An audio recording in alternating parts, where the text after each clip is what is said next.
हाँ जी दोस्तों, स्वागत है आप सभी का संकल्प के YouTube चैनल एडू संकल्प पे। दोस्तों मैं कुणाल बांसल एक बार फिर हाजिर हूँ आपके सामने एक बहुत ही ज़बरदस्त वीडियो लेके एसएससी सीजीएल 2023 मेंस के मद्देनज़र रखते हुए। तो जो भी स्टूडेंट एसएससी सीजीएल 2023 मेंस की तैयारी कर रहा है उसके लिए ये वीडियो बहुत इंपॉर्टेंट है, क्योंकि आज हम सॉल्व करेंगे प्रीवियस ईयर का एसएससी मेंस का एग्जाम।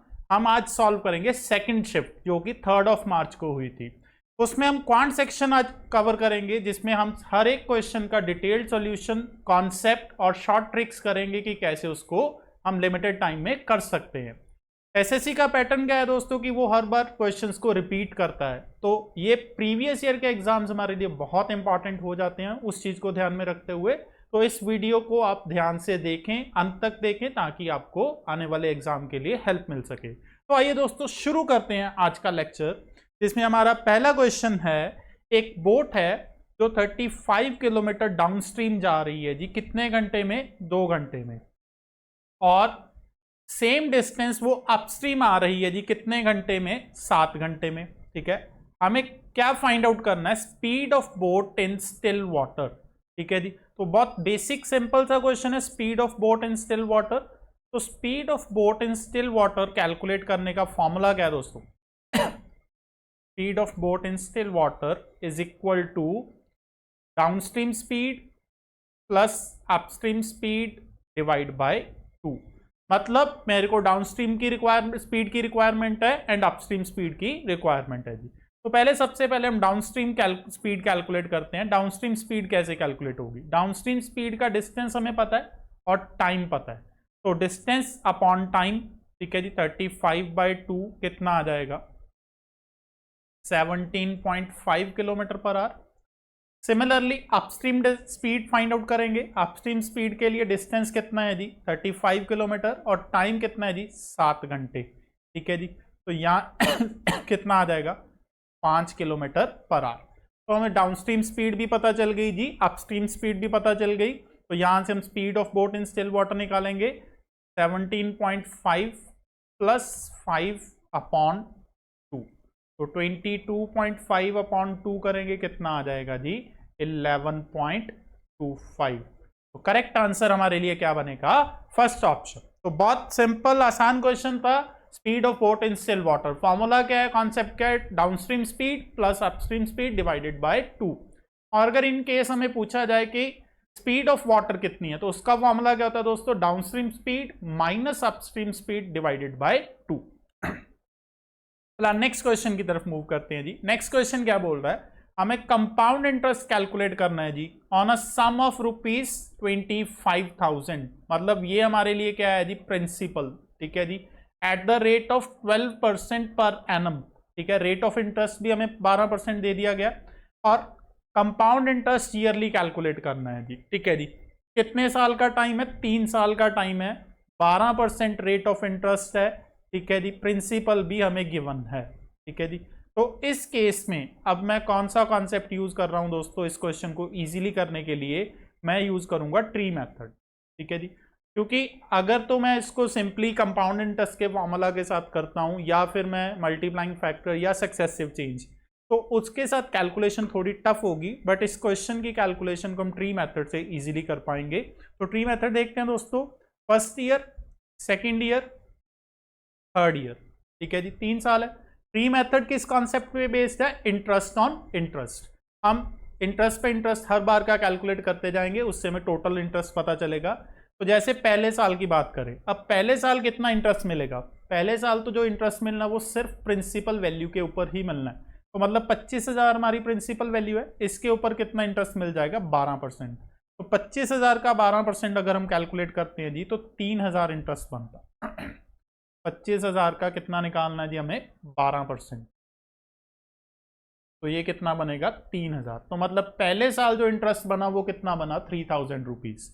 अब सेकंड ईयर की बात करते हैं। सेकंड ईयर अब 2 इंटरेस्ट बनेंगे जी। एक इंटरेस्ट बनेगा प्रिंसिपल वैल्यू के ऊपर और दूसरा इंटरेस्ट बनेगा इंटरेस्ट ऑन इंटरेस्ट, मतलब जो पिछले साल का इंटरेस्ट बना उसके ऊपर इंटरेस्ट। तो प्रिंसिपल के ऊपर जो इंटरेस्ट बनेगा वो तो सेम रहेगा जी, 3,000। उसके अलावा ये जो इंटरेस्ट था पिछले साल का 3,000, इस पे भी हमें कितना इंटरेस्ट मिलना है? 12%। तो 3000 का 12% कितना बनता है 360 रुपीज। तो यहां तक अगर देखें तो हमारे पास 2 साल का कंपाउंड इंटरेस्ट आ गया।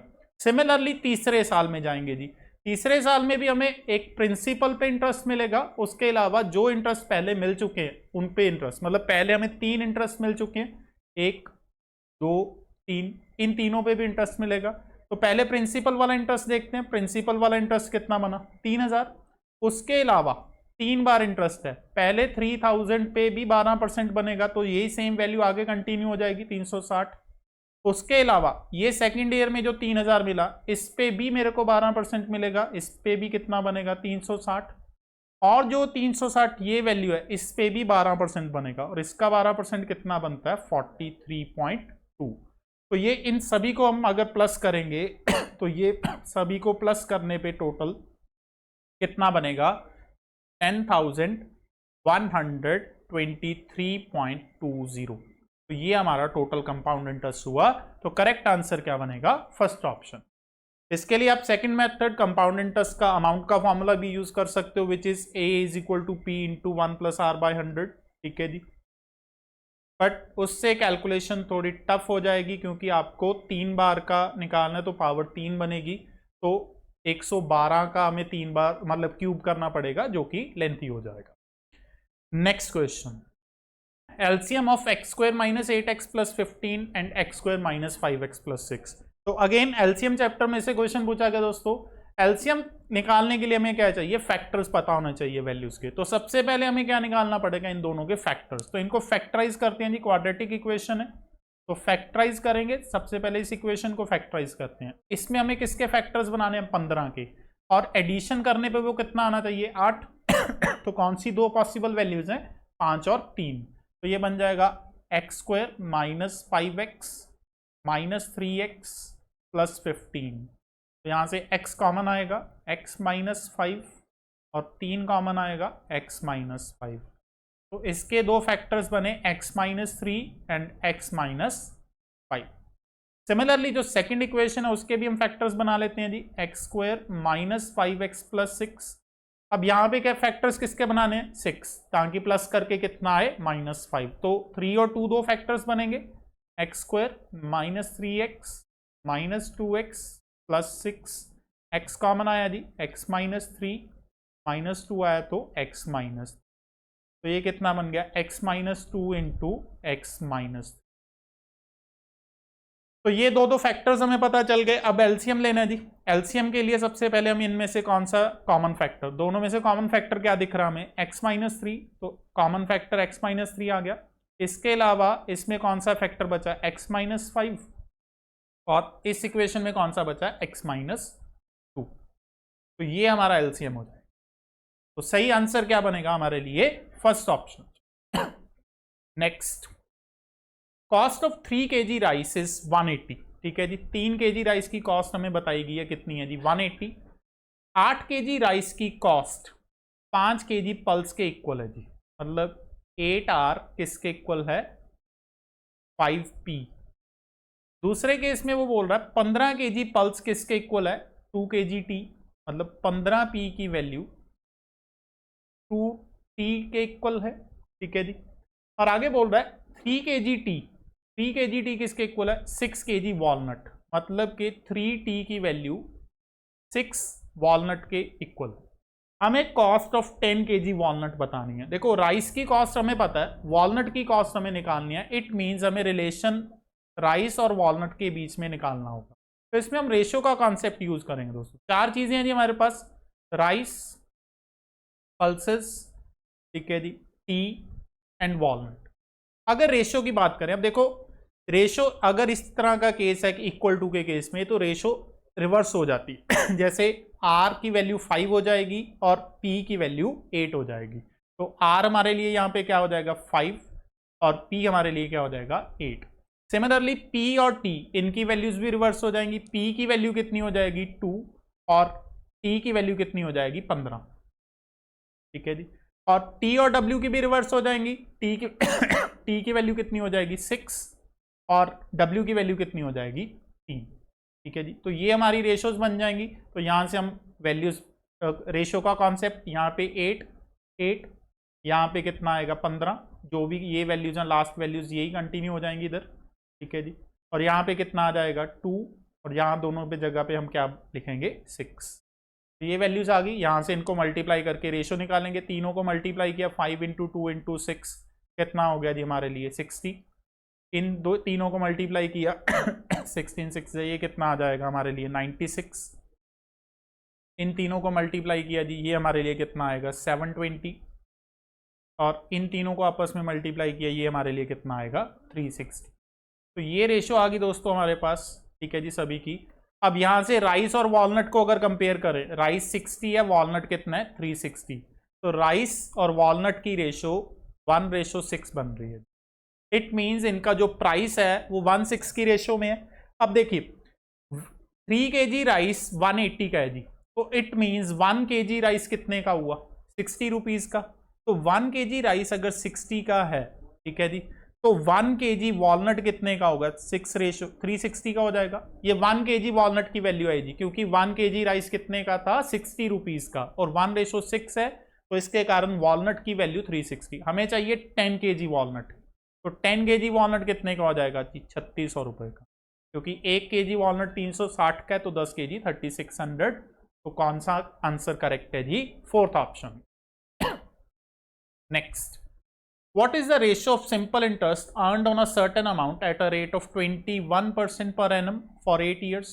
सिंपल इंटरेस्ट की रेशियो बतानी है, रेट ऑफ इंटरेस्ट कितना है जी 21% और टाइम कितना 8 साल, to that earned on the same sum at the same rate, ठीक है जी, एक सेम सम है सेम रेट है, पर दूसरे केस में टाइम कितना है जी 21 साल। तो ये क्वेश्चन ऑरल है दोस्तों। जो रेशियो टाइम की होती है, टाइम 1 और टाइम 2 की अगर रेशियो देखें तो 8 और 21 है। जो रेशियो टाइम की होगी वही सेम रेशियो किसकी होगी सिंपल इंटरेस्ट की, क्योंकि ये रूल है सिंपल इंटरेस्ट का कि टाइम और सिंपल इंटरेस्ट की रेशियो सेम रहती है अगर प्रिंसिपल और रेट ऑफ इंटरेस्ट कांस्टेंट है। इस कारण हमारा आंसर क्या बनेगा 821। ठीक है, मैं रिपीट करता हूं, टाइम और सिंपल इंटरेस्ट ये दोनों चीजों की रेशियो सेम होगी अगर आपका प्रिंसिपल और रेट ऑफ इंटरेस्ट क्या है कांस्टेंट है। ठीक है, ये मैं लिख भी देता हूं, ratio of time is equal to ratio of simple interest if principal and rate of interest are constant। ये याद रखना दोस्तों, बहुत हेल्पफुल है जी ये लाइन हमारे लिए, ये कॉन्सेप्ट। ठीक है जी, next question, select the incorrect formula from the following option. So सीधा सीधा उन्होंने आइडेंटिटी पूछी है जी, इनमें से कौन सी इनकरेक्ट है। तो इनमें से 3 आइडेंटिटीज करेक्ट होंगी। वो 3 करेक्ट आइडेंटिटीज कौन कौन सी हैं? फर्स्ट करेक्ट है जी cosecant square theta minus cot square theta is equal to 1।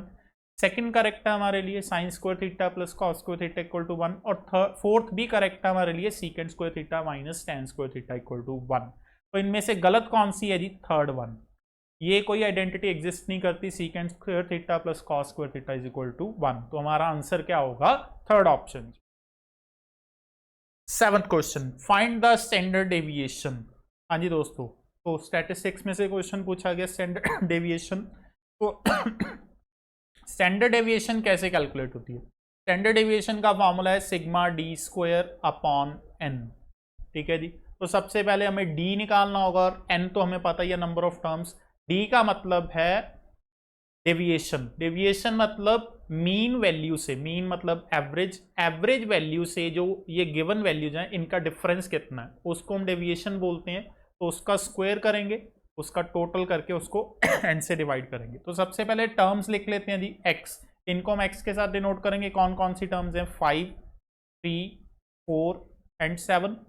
इसके बाद इनका मीन, मीन मतलब एवरेज। अब इन चारों की एवरेज अगर आप निकालोगे तो 5 + 3 + 4 + 7 कितना हुआ जी हमारे पास? 19, 19/4। 19/4 का मतलब है 4.75। तो मीन हमें पता चल गया। और डेविएशन डी कैसे निकलता है जी? डी निकलता है एक्स माइनस एक्स बार। ठीक है जी, मतलब जो वैल्यू है उसमें से मीन माइनस करके। तो यहां से हम क्या निकालेंगे? डेविएशन निकालेंगे which is equal to x minus x बार।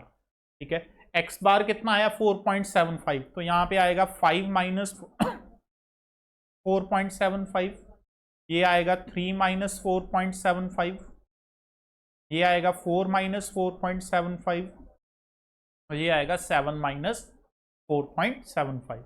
तो यहाँ से डी की वैल्यू 0.25, ठीक है जी, इसकी वैल्यू 1.75, इसकी वैल्यू 0.75 और इसकी वैल्यू 2.25। तो ये हमें डी मिल गया दोस्तों। अब हमें क्या निकालना है जी, डी स्क्वायर। तो इन सभी का स्क्वायर भी करना पड़ेगा। 0.25 का अगर स्क्वायर करेंगे ये बनेगा 0.0625, ठीक है जी। 1.75 का स्क्वायर करेंगे ये बनेगा 3.0625, ठीक है जी। उसके बाद अगर 0.75 का स्क्वायर करेंगे ये बनेगा 0.5625, और 2.25 का स्क्वायर करेंगे ये बनेगा हमारे पास 5.0625। तो इनका टोटल चाहिए, तो इन सब का टोटल करेंगे तो यहाँ से हमारे पास सिग्मा डी स्क्वायर आ जाएगा जी। सिग्मा डी स्क्वायर कितना बना हमारे पास, इनका टोटल करके 8.75। तो सिग्मा डी स्क्वायर मिल गया दोस्तों। एन हमें पता है, नंबर ऑफ टर्म्स हमारे पास कितनी है, 4। तो स्टैंडर्ड डेविएशन क्या बन जाएगी हमारे लिए, standard deviation is equal to under root of sigma d square कितना आया 8.75 अपॉन एन कितना हमारे लिए 4, ठीक है जी। इसको डिवाइड किया, ये हमारे पास सॉल्व होके आया रूट 2.1875। तो इसका अंडर रूट करेंगे जो कि सॉल्व करके हमारे पास कितना आएगा 1.48।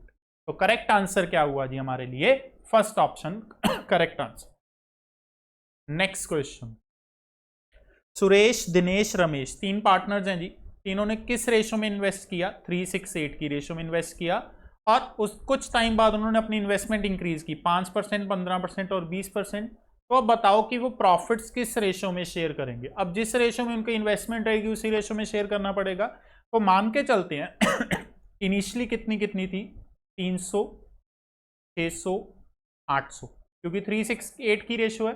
अब इसको मिला 5% का रेस, इसने 5% और इंक्रीज किया, इसने कितना इंक्रीज किया 15%, और इसने कितना इंक्रीज किया 20%, ठीक है जी। तो 300 का 5% कितना बनता है जी 15, तो 15 ऐड होके कितना बना देगा 315। 600 का 15% कितना बनता है 90, तो 90 ये इंक्रीज करेगा कितना बन जाएगा 690, और 800 का 20% कितना बनता है 160, 160 ऐड करेगा कितना बन जाएगा 960। तो ये नई रेशो है, इसी के अकॉर्डिंग वो प्रॉफिट शेयर करेंगे। इसको 15 के टेबल पे हम कटिंग करेंगे जी। 15 के टेबल करने पे ये बन जाएगा हमारे पास 21, 46 और 64। तो ये हमारा दोस्तों आंसर है, इस रेशो में वो अपने प्रॉफिट्स शेयर करेंगे। तो सी ऑप्शन करेक्ट आंसर बनेगा। 9th, ratio of marks obtained bye Rajesh, Rakesh and Ramesh. Rajesh, Rakesh and Ramesh 3 बंदे हैं जी। इनके जो मार्क्स हैं वो किस रेशियो में 249, मतलब राजेश के मार्क्स 2x, राकेश के मार्क्स 4x और रमेश के मार्क्स कितने हुए 9x। हमें बताना है marks obtained by Rakesh and Ramesh, इन दोनों के मार्क्स हमें बताने हैं। इफ राजेश स्कोर 30 मार्क्स, अगर राजेश ने कितना स्कोर किया जी 30 मार्क्स। अब राजेश के मार्क्स बताए हुए दोस्तों, मतलब इसकी वैल्यू में बताई गई है 2x, 2x की वैल्यू कितनी है 30, तो यहाँ से x कितना हो जाएगा 15। x हमें पता चल गया, तो राकेश के मार्क्स कितने हो जाएंगे 4x है तो ये 60 हो जाएगा, 9x है तो 135 हो जाएगा। तो करेक्ट आंसर क्या हुआ, सेकंड ऑप्शन जी। Next, the average of 20 numbers कितनी है जी 32। अगर इनमें से 2 नंबर्स को हम हटा दें तो बाकी रिमेनिंग जो बचे नंबर्स उनकी हमें रेशो बतानी है, एवरेज बतानी है जी। तो एवरेज का कॉन्सेप्ट लगाएंगे, टोटल 20 नंबर हैं जी और इनकी एवरेज कितनी है 32, तो टोटल कितना हो जाएगा 640। अब इस टोटल में से हमने 2 टर्म्स हटा दी, एक हमने 29 हटा दिया जी, एक हमने 31 हटा दिया, मतलब इसमें से टोटल हमने 60 सब्ट्रैक्ट कर दिया, तो कितना बचा 580। मतलब ये 2 टर्म्स निकालने के बाद हमारा जो टोटल बचेगा वो 580 बचेगा। अब इनकी हमें एवरेज निकालनी है दोस्तों, तो इसकी एवरेज कितनी आएगी 580 divided by number of terms. अब कितनी टर्म्स बची हमारे पास 18, तो 580 बाई 18 करेंगे कितना आ जाएगा 32.22। तो करेक्ट आंसर क्या हुआ, फोर्थ ऑप्शन। ये एवरेज में से जो क्वेश्चन आया दोस्तों, इसके लिए मैंने एक स्पेशल वीडियो भी बनाए हुए हैं पूरे चैप्टर को लेके टाइप वाइज। तो जो बच्चा डिटेल में एवरेज चैप्टर को पढ़ना चाहता है तो चैनल पे जाके एवरेज चैप्टर की वीडियोस को देख सकता है, जिसमें हमने हर टाइप के क्वेश्चंस को एक्सप्लेन ट्रिक के साथ और कॉन्सेप्ट के साथ किया है। तो फिलहाल बढ़ते हैं जी नेक्स्ट क्वेश्चन की तरफ। Next, angle of elevation of top of a building at a distance of 70 metre from its foot on a horizontal plane is found to be 60 degree. एक बिल्डिंग है जी, इसका जो एंगल ऑफ एलिवेशन बन रहा है, ठीक है जी, फ्रॉम कितनी दूरी से 70 मीटर फ्रॉम इट्स फुट, ठीक है जी, वो एंगल ऑफ एलिवेशन कितना बन रहा है 60 डिग्री। ठीक है, हमें हाइट ऑफ बिल्डिंग पता करनी तो इसकी बहुत ही आसान ट्रिक है दोस्तों। ठीक है, ऑरल क्वेश्चन है, आपको कुछ भी नहीं करना पड़ेगा। मैंने कई बार पुरानी वीडियोस में भी ये चीज डिस्कस की है। 30, 60, 90 थ्योरम के अकॉर्डिंग हम चलेंगे। ठीक है, अब प्रॉपर्टी क्या बोलती है, थ्योरम क्या बोलती है कि अगर 60 और 30 का पेयर है उसको डायरेक्टली हम यूज करेंगे। अगर ये एंगल 60 है तो ऑब्वियसली ये एंगल कितना होगा 30 डिग्री का होगा। तो कॉन्सेप्ट क्या बोलता है कि जितनी भी साइड 30 डिग्री के सामने है 60 डिग्री के सामने वो √3 से क्या हो जाएगी, मल्टीप्लाई हो जाएगी। मतलब ये जो साइड है 60 के ऑपोजिट, ये 70 को हम √3 से क्या कर देंगे, मल्टीप्लाई कर देंगे। तो ये चीज हमें याद रखनी है राइट एंगल ट्राइंगल के अंदर कि जो भी साइड 30 डिग्री के सामने होगी 60 डिग्री के सामने, उसको हम √3 से मल्टीप्लाई कर देंगे तो हमारा डायरेक्ट आंसर बनेगा 70/√3। कोई कैलकुलेशन नहीं, कोई साइन थीटा नहीं, कोई कॉस थीटा, कुछ भी यूज नहीं करने पर जरूरत पड़ेगी दोस्तों। आपको सिंपली 30, 60, 90 का पेयर याद रखना है कि 30 के सामने जो भी साइड हो 60 के सामने हमेशा उसको √3 से मल्टीप्लाई कर दीजिए। और अगर उल्टा केस, अगर 60 के सामने पता है तो 30 के सामने उसको √3 से क्या कर दीजिए, डिवाइड कर दीजिए, आपको साइड पता चले। नेक्स्ट क्वेश्चन, ABCD एक साइक्लिक क्वाड्रिलेटरल। साइक्लिक क्वाड्रिलेटरल मतलब जो क्वाड्रिलेटरल सर्कल के अंदर बना है। ठीक है जी, तो हम एक साइक्लिक क्वाड्रिलेटरल ड्रॉ करेंगे जी।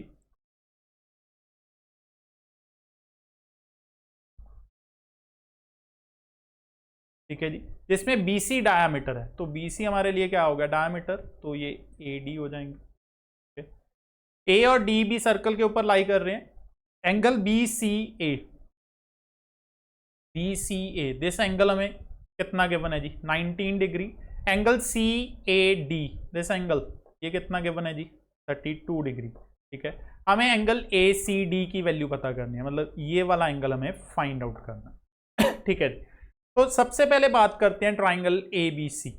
ट्राइंगल ABC में जो एंगल A है वो क्या होगा जी हमारे लिए, 90 डिग्री। कारण क्या है, एंगल इन सेमी सर्कल, क्योंकि BC डायमीटर है जी, तो ये एक सेमी सर्कल है और सेमी सर्कल के अंदर एंगल बन रहा है BAC। तो वो सेमी सर्कल के अंदर कोई भी एंगल बनेगा वो हमेशा क्या होगा, 90 डिग्री। तो ये कंप्लीट एंगल हमारे लिए, सॉरी एंगल A हमारे लिए क्या होगा, 90। अब क्वाड्रिलेटरल की बात करते हैं ABCD। साइक्लिक क्वाड्रिलेटरल है, साइक्लिक क्वाड्रिलेटरल के अंदर ऑपोजिट एंगल्स का सम क्या होता है जी, 180 degree. It means angle BAD plus angle BCD, इन दोनों का सम कितना होगा, 180। और अगर एंगल BAD की बात की जाए, एंगल BAD कितना बन रहा है, 90 + 32, 122। BCD में से एक पोर्शन हमारे लिए 19 है, दूसरा हम x एज्यूम कर लेते हैं, तो BCD की वैल्यू कितनी बनती है, 19 + x। तो इसका सम किसके इक्वल आ गया, 180। तो इसको हम माइनस करेंगे। ठीक है, तो 180 - 141, ये कितना आ जाएगा, 39 डिग्री। तो x की वैल्यू हमें कैलकुलेट करनी थी, आंसर क्या है हमारे लिए, fourth option.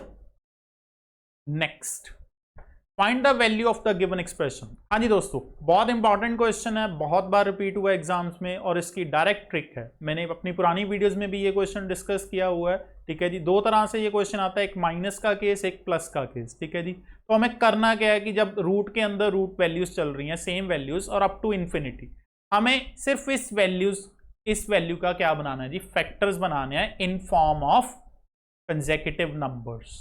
Factors in form of consecutive numbers. Consecutive numbers मतलब जो नंबर साथ साथ हो। तो 20 के फैक्टर्स बनाएं। ठीक है जी, कंसेक्यूटिव नंबर्स की फॉर्म में। तो 20 को हम कंसेक्यूटिव की फॉर्म में क्या लिख सकते हैं, 4 × 5, ठीक है जी, कंसेक्यूटिव 4 और 5 कंसेक्यूटिव नंबर्स हुए। अब आंसर क्या है जी इनमें से, ध्यान से ट्रिक याद क्या रखनी है कि अगर यहाँ पे माइनस का साइन है तो इन फैक्टर्स में जो छोटी वैल्यू है वो हमारे लिए आंसर होगा। तो इस केस में माइनस है, छोटी वैल्यू 4 है, तो इस क्वेश्चन का आंसर क्या बनेगा, 4। अगर प्लस का साइन होता तो फिर कौन सी वैल्यू होती, बड़ी वैल्यू। तो ये हमें याद रखना है, अगर माइनस का साइन है तो छोटा फैक्टर, अगर प्लस का साइन है तो बड़ा फैक्टर आंसर है। तो आंसर इस केस में क्या बना, 4। और फैक्टर्स जो हमें बनाने हैं जी वो हमेशा कंसेक्यूटिव नंबर्स की फॉर्म में ही बनाने हैं। Next, find the single equivalent discount for successive discounts of 12%, 18%, 25%। 3 successive discount दिए, इन तीनों को मिला के एक सिंगल डिस्काउंट कितना बनेगा वो हमें बताना है। मान लीजिए कि प्रोडक्ट का मार्क्ड प्राइस कितना है, 100 रुपए, ठीक है जी। अब इस पे 3 बार डिस्काउंट दे रहा है। फॉर्मूला क्या होता है, marked price into multiplying factor is equal to selling price. अब मार्क्ड प्राइस हमने कितनी मानी, 100। अब 3 बार डिस्काउंट दे रहा तो 3 बार अलग अलग मल्टीप्लाइंग फैक्टर लगेगा। पहले उसने डिस्काउंट दिया 12%, तो 12% जब लेस करेंगे तो कितना बन जाएगा, 88/100। दूसरे केस में 18% दिया, 18 लेस करेंगे कितना बन जाएगा, 82/100। और तीसरे केस में 25 दिया तो 25 लेस करेंगे कितना बन जाएगा, 75/100।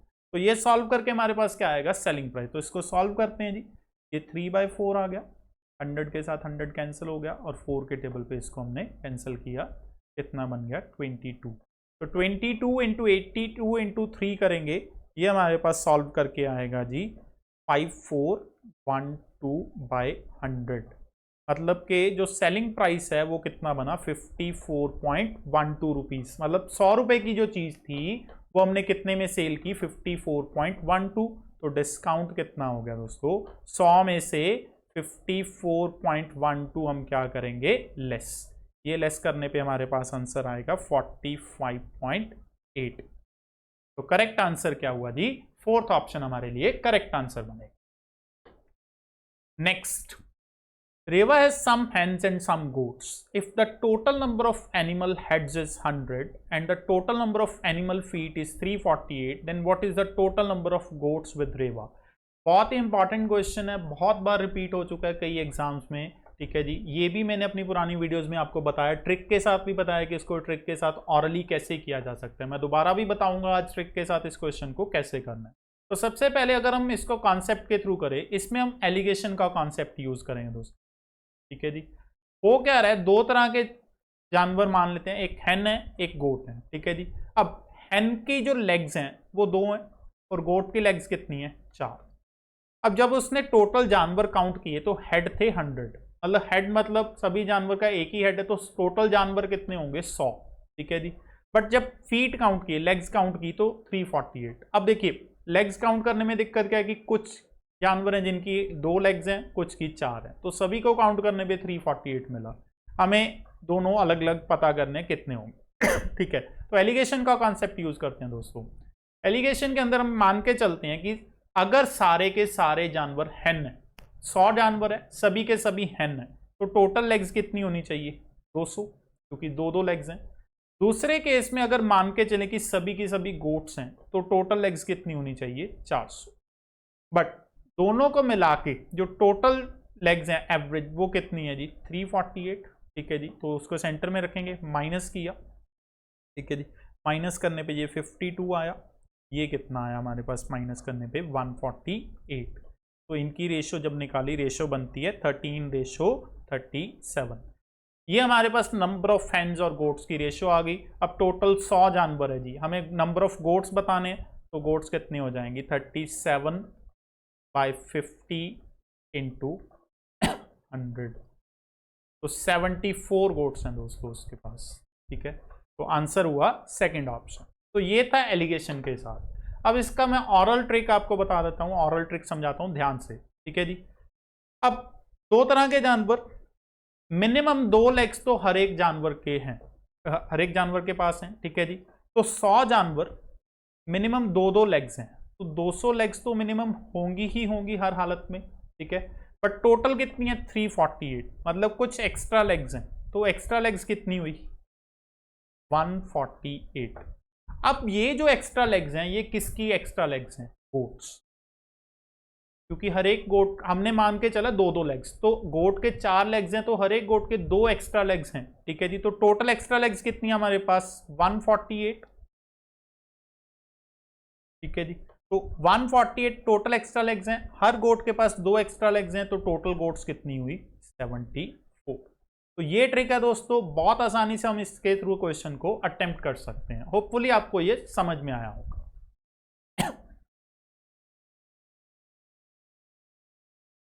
हाँ जी, नेक्स्ट क्वेश्चन की तरफ चलते हैं जी। नेक्स्ट क्वेश्चन क्या बोलता है? If the external angle of a regular polygon is 18 degree then the number of diagonals in this polygon is. ठीक है जी, एक्सटर्नल एंगल रेगुलर पॉलीगन का 18 डिग्री गिवन है, नंबर ऑफ डायगोनल्स पता करना है। नंबर ऑफ डायगोनल्स निकालने का फॉर्मूला क्या है दोस्तों? Number of diagonals is equal to n into n minus 3/2। n means number of sides. तो सबसे पहले हमें नंबर ऑफ साइड्स कैलकुलेट करनी होगी। तो नंबर ऑफ साइड्स कैलकुलेट करने के लिए हम एक्सटर्नल एंगल को यूज करेंगे। एक्सटर्नल एंगल निकालने के लिए फॉर्मूला क्या है जी? External angle is equal to 360/n, number of sides. तो यहां से हमें क्या मिलेगा? Number of sides. External angle कितना है जी? 18 degree is equal to 360/n। तो यहां से n कितना आ जाएगा? 360/18, 20 डिग्री।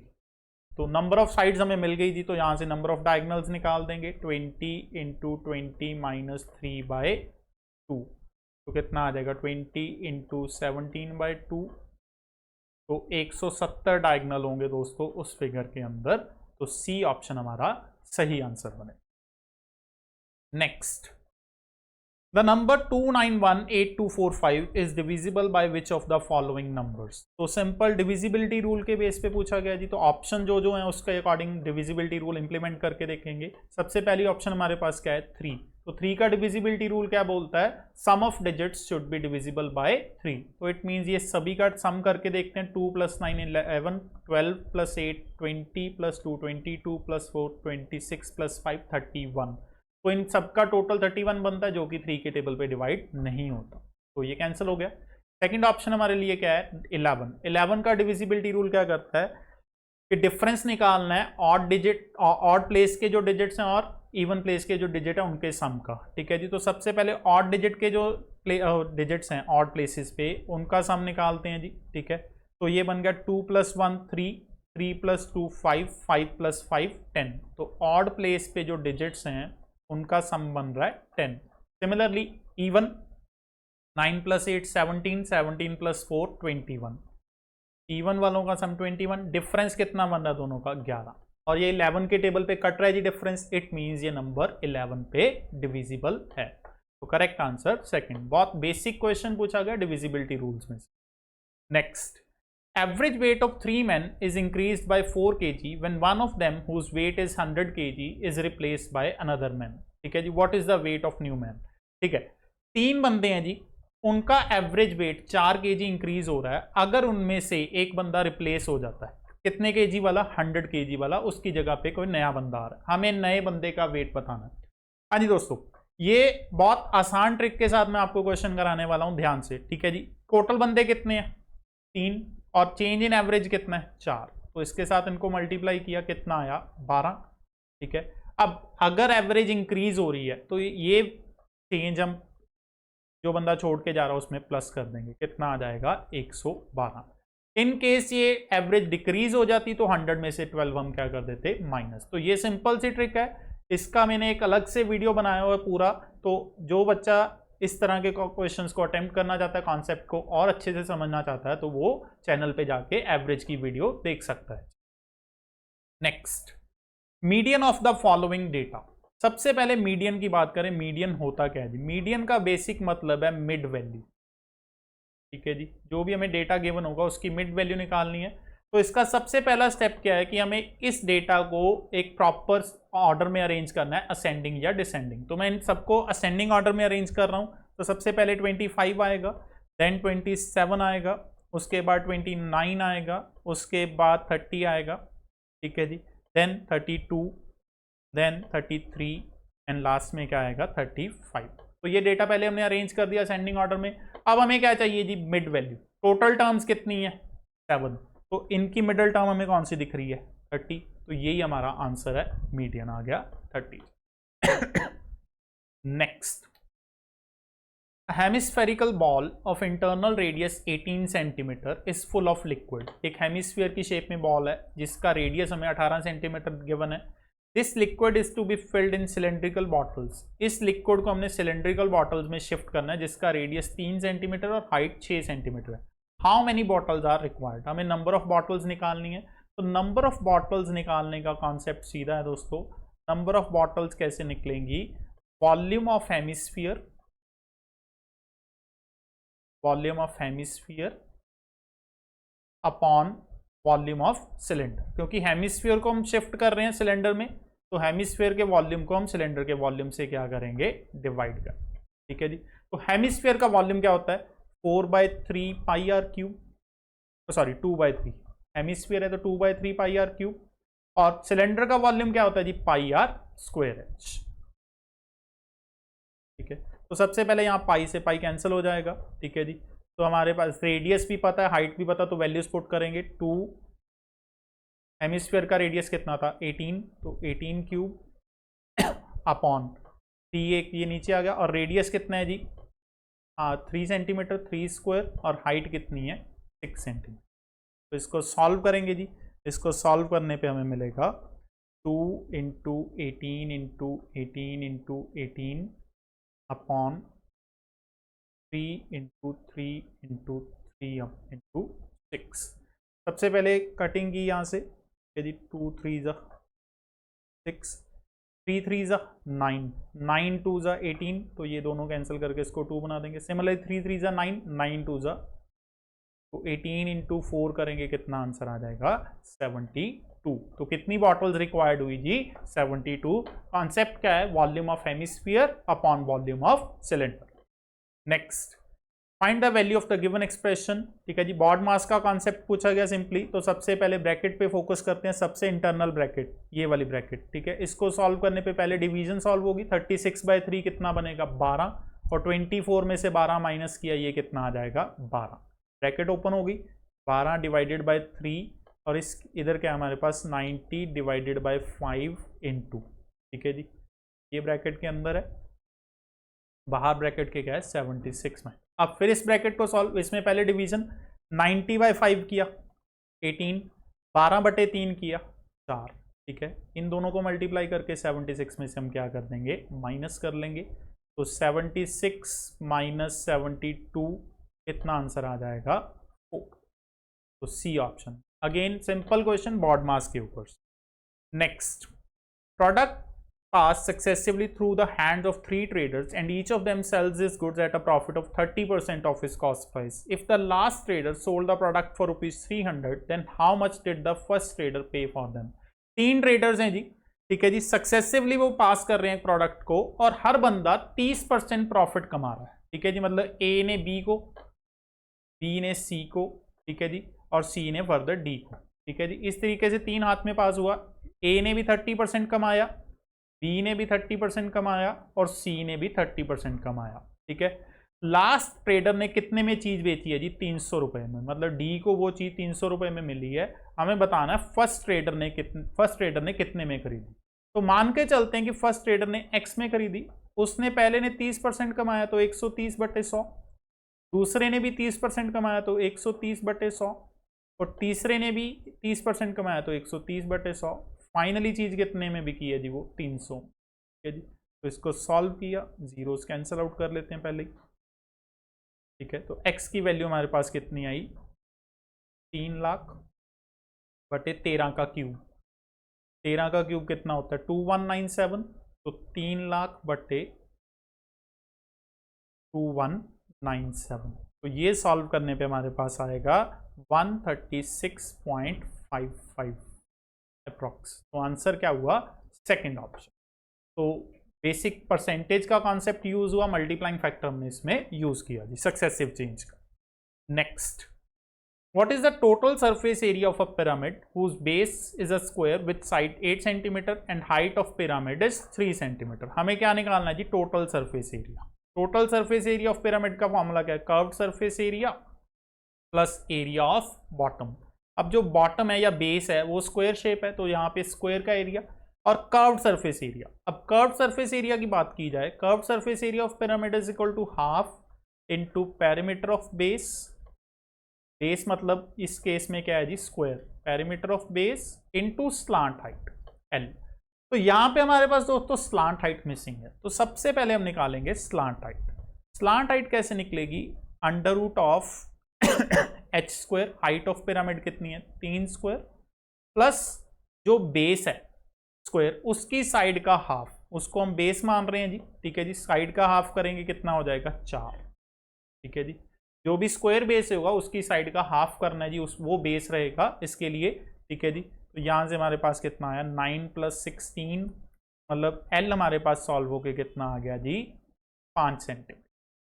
तो स्लांट हाइट हमें पता लग गई जी, पेरीमीटर ऑफ बेस हम निकाल सकते हैं, तो वहां से हमें कर्व्ड सरफेस एरिया मिलेगा और उसमें हम एरिया ऑफ बेस को जोड़ देंगे। तो सबसे पहले कर्व्ड सरफेस एरिया निकालते हैं जी। कर्व्ड सरफेस एरिया कितना आ जाएगा, half into perimeter of base, base किस शेप में, स्क्वायर, स्क्वायर का पेरीमीटर 4 इंटू साइड, मतलब 4 इंटू 8 कितना हो जाएगा 32 इंटू एल, एल हमने कितना सॉल्व किया 5, तो ये कितना आ गया सॉल्व होके 80। तो कर्व्ड सरफेस एरिया है 80 सेंटीमीटर स्क्वायर और एरिया ऑफ बेस, अब बेस किस शेप में है जी, स्क्वायर शेप में, तो स्क्वायर का एरिया क्या होता है साइड स्क्वायर, तो 8 का स्क्वायर करेंगे कितना बन जाएगा 64। तो टोटल सरफेस एरिया हमारे पास कितना आ जाएगा जी 80 + 64 मीन्स 144 सेंटीमीटर स्क्वायर। तो करेक्ट आंसर हुआ जी C option. Next, breadth b of a room is twice its height. Room की जो ब्रेड्थ है वो ट्वाइस है हाइट से और हाफ है उसकी लेंथ से, मतलब लेंथ ब्रेड्थ और हाइट को अगर हम कंपेयर करें, ब्रेड्थ हाइट से ट्वाइस, अगर हाइट 1 है तो ब्रेड्थ कितनी है 2 और लेंथ का हाफ है ब्रेड्थ, मतलब लेंथ ब्रेड्थ से भी डबल हो जाएगी, वो कितनी हो जाएगी 4, तो 4:1 की रेशियो आ गई। हमें लॉन्गेस्ट डायगोनल, लॉन्गेस्ट डायगोनल का मतलब क्यूबॉइड के अंदर बॉडी डायगोनल, और बॉडी डायगोनल का फॉर्मूला क्या होता है जी, under root of l square plus b square plus h square, ठीक है जी। तो एल हमारे लिए कितना है जी 4x, तो 4x का स्क्वायर, बी हमारे लिए कितना है जी 2x, तो 2x का स्क्वायर, और हाइट हमारे लिए कितनी है 1x का स्क्वायर, तो ये निकालेंगे। तो ये सॉल्व करके हमारे पास कितना आ गया 16x square plus 4x square plus 1x, 21x square, तो यहाँ से x बार आ जाएगा x√21, ठीक है। और जो ऑप्शन है आप ध्यान से देखो वो b की फॉर्म में है। अब b की वैल्यू कितनी थी जी 2x, ठीक है जी, b हमारे लिए क्या है जी 2x, तो x क्या हो जाएगा b/2, तो ये x की वैल्यू हम b/2 यहाँ पे पुट कर देंगे, क्या बन जाएगा b/2 इंटू √21। तो सही आंसर क्या हुआ जी सी ऑप्शन सही आंसर बनेगा, इसमें हमने बॉडी डायगोनल का फॉर्मूला यूज किया। Next, what is the simplified form of the expression. एक एक्सप्रेशन दिया, इसकी सिंप्लीफाइड फॉर्म बतानी है, तो बहुत सिंपल है जी। इसमें देखिए सबसे पहले पेयर्स बनाते हैं, एक है हमारे पास 1 + x, दूसरा है हमारे लिए 1 - x, तो 1 + x इंटू 1 - x करेंगे पेयर, तो ये a² - b² की फॉर्म ले लेगा, ये बन जाएगा हमारे लिए 1 - x²। इसके बाद हमारे पास बचा into 1 + x² into 1 + x⁴ into 1 + x⁸।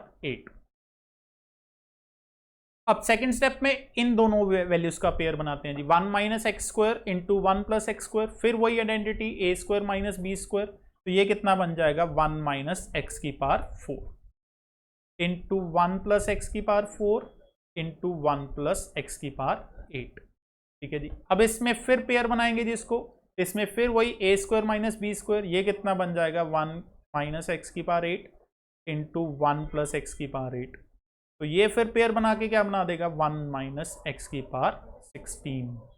तो करेक्ट आंसर क्या हुआ सी ऑप्शन। इसमें हमने कौन सा कॉन्सेप्ट यूज किया, a² - b² is equal to a + b into a - b।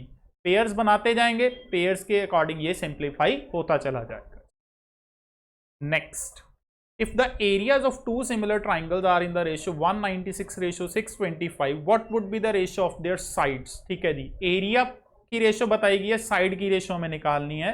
तो सिमिलर ट्राइंगल के केस में फॉर्मूला होता है जी, in case of similar triangles, in case of similar triangles, area of triangle ABC let's say upon area of triangle DEF, ये इसकी ratio corresponding sides की जो स्क्वायर है उसकी बराबर होती है जी। ठीक है, हमें क्या बताया गया है, एरिया की रेशो कितनी गिवन है, 196/625 which is equal to AB upon DE का स्क्वायर। तो यहां से हमें क्या मिलेगा, AB और DE की रेशो स्क्वायर रूट कर देंगे। 196 का स्क्वायर रूट किया कितना आया जी, 14, और 625 का स्क्वायर रूट किया कितना आया जी, 25। तो आंसर क्या आया जी, 14/25। सिमिलर ट्राइंगल्स का कॉन्सेप्ट यूज किया गया। Next, A speaks truth 5 out of 7 times and B speaks truth 8 out of 9 times। ठीक है जी, A 7 में से 5 बार सच बोल रहा है और B 9 में से 8 बार सच बोल रहा है। हमें प्रोबेबिलिटी निकालनी है so that they contradict each other if they face the stating the same fact. अब कॉन्ट्राडिक्शन कब होगी, कॉन्ट्राडिक्शन तब होगी जी अगर A ट्रुथ है और B क्या है जी, फॉल्स, झूठा है। दूसरा केस क्या हो सकता है कि B ट्रुथ बोले और A सच बोले। तो ये केसेस बनेंगे कॉन्ट्राडिक्शन के। तो सबसे पहले A ट्रुथ का केस, A कितने केसेस में ट्रुथ बोल रहा है, 5 out of 7। तो A की प्रोबेबिलिटी ट्रुथ की क्या होगी, 5/7।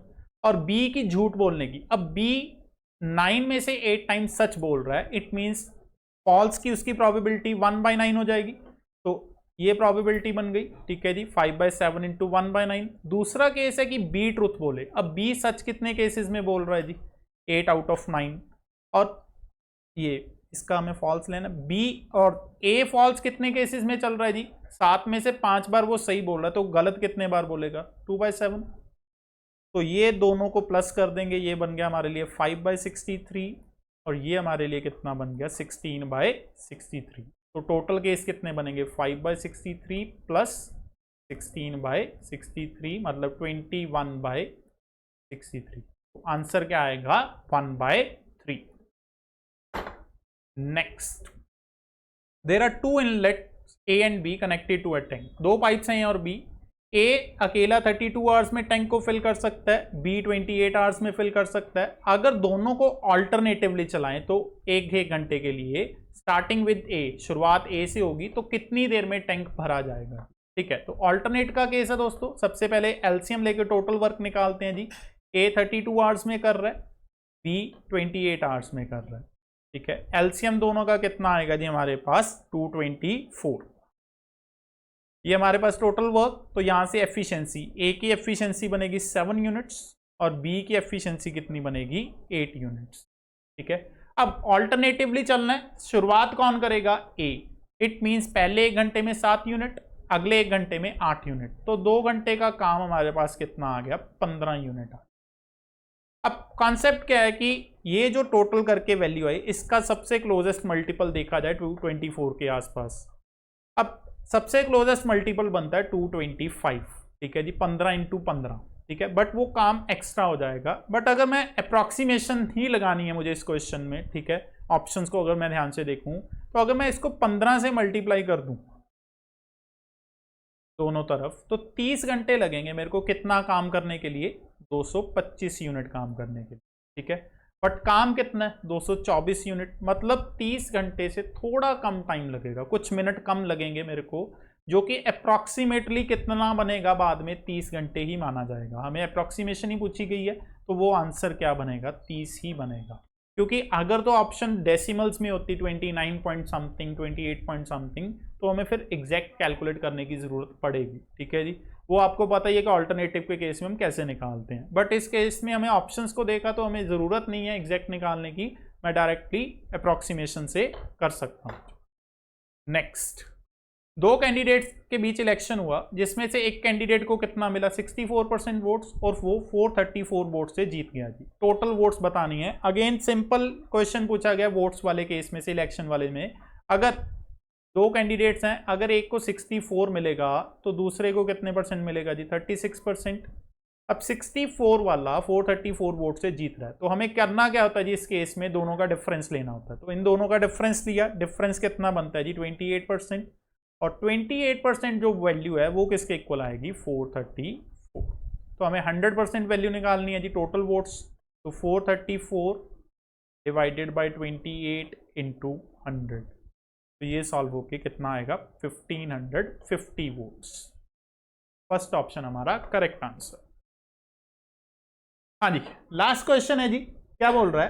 From the top of an upright pole, एक पोल है जी जिसकी लंबाई कितनी है? 17.75 मीटर। इसके टॉप पे से angle of elevation of an upright tower, एक टावर लगा हुआ है जी इधर, इसके टॉप का जो एंगल ऑफ एलिवेशन बन रहा है यहां से, वो कितना डिग्री बन रहा है? 60 डिग्री। ठीक है जी। और टावर की टोटल लंबाई कितनी है? 57.75 मीटर। अब 57.75 ये टोटल लेंथ है, जिसमें से अप टू दिस पॉइंट नीचे से ये 17.75 हो जाएगी, और जो बाकी बचा है कितना बचा? 40। ठीक है, हमें बताना क्या है कि how far from the foot of the pole was the foot of the tower, मतलब इन दोनों के बीच का डिस्टेंस, हमें ये डिस्टेंस निकालना है जी। बहुत सिंपल, दोबारा कॉन्सेप्ट रिपीट हो रहा है, पहले भी आया 30, 60, 90 का कॉन्सेप्ट दोस्तों। ठीक है, अब ऊपर जो ट्राइंगल बना है इस पे फोकस करते हैं। ये एंगल 60 है, तो ये एंगल कितना होगा? 30। ठीक है, मैंने पहले भी बताया था कि अगर 60 के सामने साइड हमें गिवन है तो 30 के सामने साइड निकालने के लिए क्या करना है? 60 के ऑपोजिट वाली साइड को √3 से डिवाइड कर देना। मतलब जो 40 था उसको √3 से डिवाइड कर देंगे, हमें डिस्टेंस पता चल गया। इसको रैशनलाइज करेंगे इंटू √3 बाय √3, तो 40 √3 बाय 3 हमारा आंसर होगा। बहुत आसान ट्रिक है दोस्तों, बहुत आपके क्वेश्चंस को आसान करेगी। तो ये ट्रिक को याद रख लो। 30, 60, 90 को मैंने आज इस पेपर में भी 2 क्वेश्चंस आए हैं इस पे, जो आप हार्डली 5 से 6 सेकंड के अंदर दोनों क्वेश्चंस को कर सकते हो। तो ये थे दोस्तों आज का शिफ्ट, जो कि सेकंड शिफ्ट थी पिछले साल एसएससी सीजीएल मेंस की। होपफुली आपको अच्छा लगा होगा, आपको सारा समझ में आया होगा। आगे वाली शिफ्ट की भी मैं वीडियो लेके आऊंगा, और जनरल स्टडीज की भी वीडियोस आएंगी पूरी शिफ्ट की। तो 2023 के एग्जाम के लिए ये वीडियोस बहुत जरूरी हैं, तो देखते रहिए और वीडियो को लाइक एंड शेयर भी करें। मिलेंगे दोस्तों नेक्स्ट वीडियो में, तब तक के लिए शुक्रिया।